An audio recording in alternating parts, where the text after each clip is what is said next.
Chaos hits the White House. I'm your host, Steve Metre, and thanks for joining me today. In our lead story, an unimaginable crisis causes panic among Biden's top officials. And there's one thing I want you to understand is they didn't see this coming, because there's only one thing that matters to the Biden administration. And right now it's quickly falling apart, along with the chances of the incumbent president seeking a second term. Now let's over to Bloomberg, where we picked today's story up with a headline: is U.S. retail sales barely increase in sign of consumer strain. And the one thing that doesn't matter to the administration is the economy, because we know that incumbent presidents during economic booms tend to have no problem getting reelected. But if we're facing a recession, which is now becoming increasingly likely by November, well, the odds of reelection go somewhere near zero. The value of retail purchases unadjusted for inflation increased 0.1% after a downwardly revised 0.2% drop in the prior month. Excluding gasoline, sales rose 0.3%. And what this indicates is that consumers are under stress. They're cutting back on their gasoline usage because energy prices are eating into their discretionary budget. But keep in mind, the consumer is 70% of the U.S. economy. When they stop spending, well, there's no hope the economy is going to continue to boom. And of the 13 categories tracked by the Commerce Department, 5 showed declines as gasoline prices were cheaper in the month. But right now they're looking to head higher, and furniture outlets offer discounts for Memorial Day. The figures underscore a notable downshift in consumer spending, something we've been warning was going to happen on this show after stronger readings earlier in this year, back when consumers were binging on things like buy now, pay later. Remember those 4-pay loans? Well, those payments are here and they're back in a big way. Of course, we know that consumers are already falling behind on them. Economists expect a moderate pace of spending going forward, which is optimistic in my opinion, as Americans exercise greater prudence given persistent inflation, a gradually cooling market, and emerging signs of financial stress. And it's the last one that's the big one, because if the labor market was as strong and robust as the political elites are telling us, then it wouldn't matter that much. And if inflation was running hot, well, as long as wages and hours worked continue to rise, workers can still get ahead and deal with high inflation. The problem is they're finding themselves in financial stress, and that's the issue. We talked about this in the show yesterday, that consumers are just tapped out. They're flat broke here. We look at the personal savings rate against advanced retail sales, and we'll make the case of why the economy continues to slow down, why the Biden administration is so worried about when they see data like this. Because when you know times that the personal savings rate declines, with a lag, retail sales fall. And there is a point where, of course, consumers drain their savings down, but they feel good about the economy still. They feel good about their jobs. But when that starts to shift, well, their spending drops as well, because they realize they need to rebuild that savings buffer in case something changes. Maybe it's hours work getting cut. Maybe they don't get a big pay raise. Even worse, perhaps they lose their job. And coming out of the pandemic, what did we see? The savings rate declined as consumers went on spending binges with government money. It rose back up a little bit and now is headed back near all-time lows. That means with a lag, what we're seeing in the retail sales data today is only getting worse.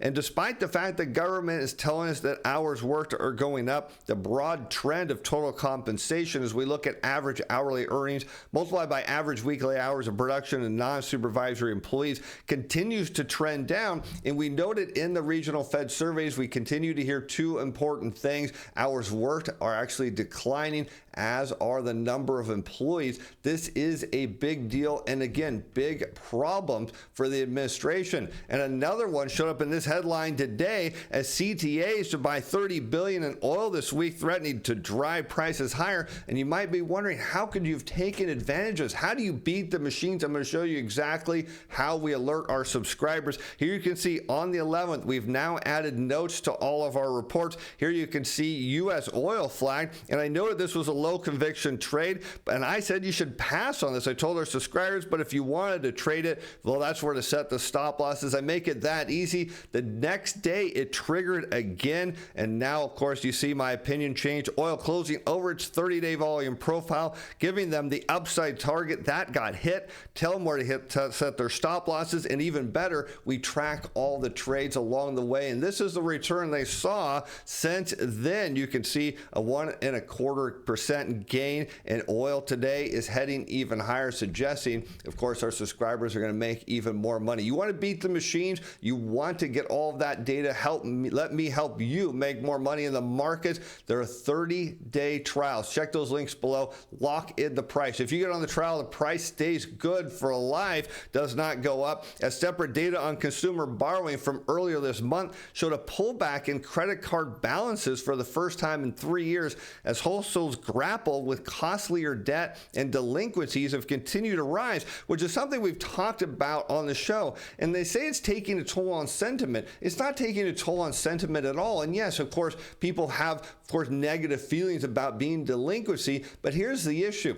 In a debt-based economy, you need an expansion of debt. And when consumers are near the red line on their credit cards, what they need right now is the banks to raise those limits so they can spend more. Well, when people are in delinquency, you know what banks don't do is extend more credit. And that also, again, comes back to retail sales. It comes back to the labor market. This is why, of course, the Biden administration is so worried, because we're still about 5 months out from the election and plenty of time to see the economy hit a recession. We look at delinquency rates on credit cards. You can see they've now turned positive. This is quarterly data. We have evidence suggesting this is going to go much higher. And as it rises, as we see in the past, retail sales tends to decline. What we're looking at here is almost a triple whammy for the consumer. Low savings rate, we see decelerating total compensation, rising delinquencies, and inflation that still won't go away. And these retail figures largely reflect the purchase of goods, which comprise a relatively narrow share of the overall consumer outlays.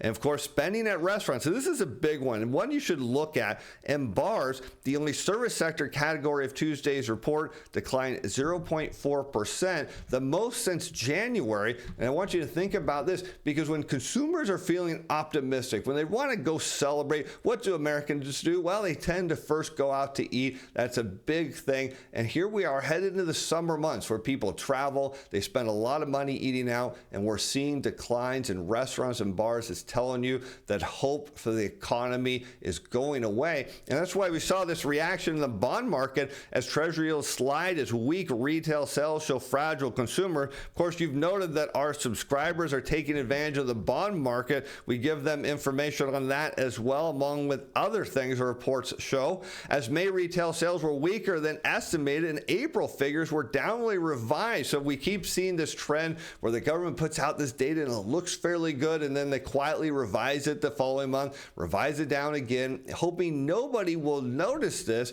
But the problem is it's not working, and we see evidence of emerging consumer fatigue that has helped treasuries rally in recent sessions, suggesting that yields are likely to go higher, and now at their lowest level since early April. And this may suggest that consumers beginning to spend less, but be sure they are still spending. Well, not for much longer, that is, and they're definitely past to cut rates in September. Yes, we're continuing to see the Fed cut rates here. The problem is the Biden administration desperately needs them to do this now, and as we know, the Fed is often late to the party because the other impact, and we saw this last Thursday, continued claims moved over 1.8 million. Now, granted, historically very low. The issue is now people on unemployment are unable to find jobs, and more people are getting on unemployment, unable to find work. That leads to less demand. Of course, we know that benefits on unemployment are far less than employment benefits, meaning they've got to cut their spending. You note here,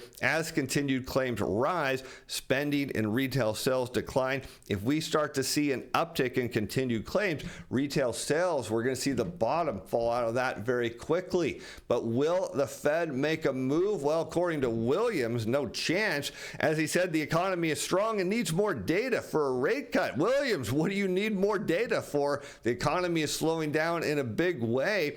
Is there a very good at signs of supply and demand coming into balance. And yes, there are. The issue is we had a supply problem that's now been largely fixed. The supply is going up. The issue is the Fed has actually worked at curbing demand. They forced the banks to tighten lending standards. They've limited the creation of money. And now what do we see at the banking level? Delinquencies rising, consumer spending less. Demand is going to fall faster than the Fed wants. They just can't see it. Although he does go on to say a deflationary process continues, and I expect to see inflation coming down in the second half of this year and into next year. No question about that. The only truth is, how fast is inflation going to break through the bottom of the Fed's 2% target? Many say no, but the evidence is mounting. It's coming soon. As we look at the issue here with consumers, it has a lot to do with the bond market and interest rates. The Fed thinking rates need to stay higher for longer, and as retail sales decline, of course, what that means is consumers have difficulty buying on credit. They need to see lower rates here, and you can note this relationship. Retail sales decelerate. What happens? Interest rates come down to spur demand in the debt-based economy. That's what you need to see. That's what interest rates do. Fed saying no, rates need to stay higher, and of course, retail sales heading lower. The longer the Fed keeps rates up, the more likely they are to lead to an outright crash in the economy, and this is causing alarm among some experts, including those in the White House, as fear of a Fed error is now on the rise as American consumers pinch pennies, and when that happens, it's game over for the economy. Here we can see Ernst & Young is worried about the latter, namely a more material slowdown and the risk that the Federal Reserve is falling behind in cutting rates, and that is, of course, the obvious issue here is the Fed always looks in the rearview mirror. They can never see what's coming. We heard Fed Chair Powell at the last meeting said, well, we need a few more months of data. They always need a little bit more, and by the time it's too late, the economy has run out of money. There's now then not enough to pay on all the debt and keep the growth rate running, and in fact, then you're into a recession, if not an all-out financial crisis. And all the fund indicators in terms of inflation are pointing toward further disinflation. So if you have a forward-looking perspective, there's a right type of mix you'd want to see from a Fed perspective in terms of easy monetary money, not to bring rates to zero, but to calibrate monetary policy in today's reality. The reality is the U.S. economy is indeed slowing down and is going to speed up. Many experts said, of course, retail sales were going to be much higher, that the U.S. consumer is far more resilient. We made the case they are not that strong. Money is an issue here, and it's only going to get worse. Something feels broken, this coming from Academy Securities, as cash flows into equities yet stays concentrated in just a handful of big stocks, right about 5 as a matter of fact. And we see in the S&P 500, they're concerned that passive investors are playing an outsized role in the market dynamics and the prospect of a commodity shock ahead, meaning, of course, if we see commodity prices decline, that means, of course, equity prices fall. Many people back at the peak of the dot-com bubble and then the global financial crisis said they would never over-concentrate their portfolios again. They're making that mistake one more time. Of course, we know the likely outcome of where the equity markets head. Goldman now sees U.S. jobs at inflection point. Well, that's the obvious. We think unemployment claims are going higher. They're sticking to a 2-cut call. I think it's going to be more by the end of the year, as ultimately the key driver of labor demand is economic activity. And GDP growth has slowed meaningfully. And of course, despite the Federal Reserve's surprisingly hawkish projections last week, remember, they raised their projections. We feel good about our forecast of 2 cuts in September and December. What happens is when the Fed starts cutting, they don't stop. The reality is, and then 5 months by the time we get to the election, the economy is going to be in far worse shape. The Fed's going to do more than just cut twice. At the moment, there's no indication September now becoming the real base case, as inflation-adjusted income has softened, and that's the problem. Incomes are continuing to decelerate. Consumer sentiment is falling, saying consumers are now not feeling optimistic, and when they don't spend, and there's early signs of an increase in election-related uncertainty that could weigh on business investment in the coming months. And it's not just, election uncertainty. Businesses are seeing less foot traffic. They're seeing less demand. That's what happens when retail sales decline and slow down, is businesses are seeing this. It has nothing to do with the election as much as it has to do with demands for their goods and services. If they go down, businesses are not going to spend more money on capital improvements. They're going to start cutting hours for their employees and letting employees go. And that is the big issue, because we can note here the gas prices likely heading higher as oil prices rally here. Advanced retail sales, we can look at again on year-over-year rate of change, that in blue, against U.S. regular all formations gas price in red. We can see signs when gas prices rise and retail sales slow. Well, that usually means something dangerous is coming that had a recession, the global financial crisis. We can see it led to a steep decline in gas prices in 2015 and started to flatline a downward trend in retail sales. You can see here in 2022, gas prices ate into retail sales, and now it's starting to bite again at a time when consumers completely tapped out of their savings. They're seeing their hours work decline. Their wage gains are getting worse. And of course, we know delinquency rates are rising as the economy runs out of money for the Biden administration. This is the unimaginable. They didn't see this coming. They were betting on a booming economy heading into the election. I think they're going to have to find something else to bet on, because the odds I'm betting on is we're likely in a recession by then. And with that, I'm Steve Van Metre. Thanks for watching. Thanks for being fans. Bye now.